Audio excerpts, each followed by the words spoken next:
This is a moment in history when history is changing. History is in transition. Which way will Pakistan go? Would it continue to be a lapdog of Yankee imperialism? Is that what the leadership of the Pakistan Armed Forces want? Is it going to continue to be a slave state? Is that what the leadership of the Pakistan Armed Forces want? Is that what the political parties want, including the so-called Islamic political parties? Do you want to continue on that road? Because that is the implication of doing what you're doing at this time.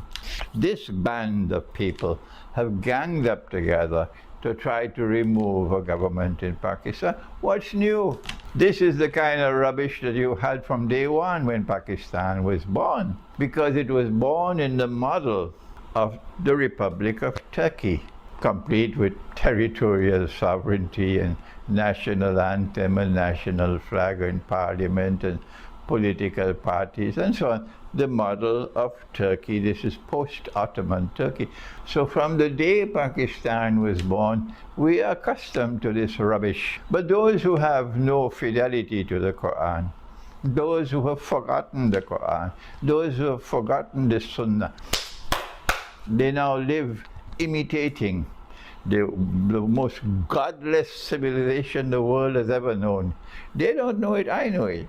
Modern Western civilization created by Dajjal to fulfill Dajjal's missions. This is modern Western civilization. Power in the hands of Gog and Magog. This is modern Western civilization. And they imitate them blindly. You will push Russia and push Russia and push Russia until the war takes place, but you are the one to blame for it. This new world order which is coming into being, I have understood the Quran. Of course, the Darul Uloom will never agree with me.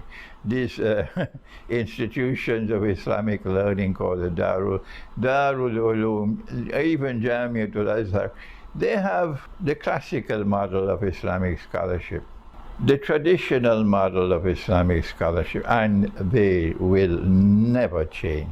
But Surah Al-Kahf of the Quran has directed me to another model of scholarship, and I follow that one.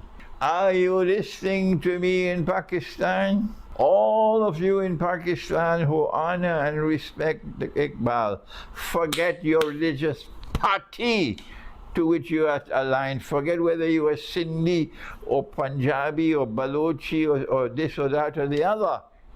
If you honor and respect Dr. Iqbal, remember what is the most important thing he left behind. He called for a reconstruction of religious thought in Islam. And no Darul Uloom in Pakistan can deliver, not now or not ever, never. That I have come to the conclusion, Surah Al-Kahf of the Quran is the preeminent surah of the Quran explaining the modern age. And in Surah Al-Kahf of the Quran, Allah speaks of Zulqarnain and about two karns, not two horns. One karn, one generation, one epoch, one era, one time, already passed. It is there in the Quran. A second one to come. And when the second one comes, I have explained it already. You have to look in the region of Ainun Hamia, a body of water which is dark and murky. That's why it's called the Black Sea. When you see power emerging in the region of the Black Sea, and that power rests on the foundations of faith, and that power is resisting the oppressor, and that power is being used to liberate the oppressed, as the oppressed in Donbass, those who have eyes and cannot see, they have ears and cannot hear, they have hearts and yet do not understand. They're just like cattle. They have no recollection that there was oppression in Donbass. They don't care for that. They're people who've lost the capacity to think. All that they're capable of doing is making nasty comments. And they don't know it, but you know it. NATO is the world's biggest oppressor today. Resisting the oppressor, liberating the oppressed, then I recognize And you, my students, we recognize, but they will never recognize that this is the second current of Karnain. And so we are now, it's a game changer. We are now at a turning point in history.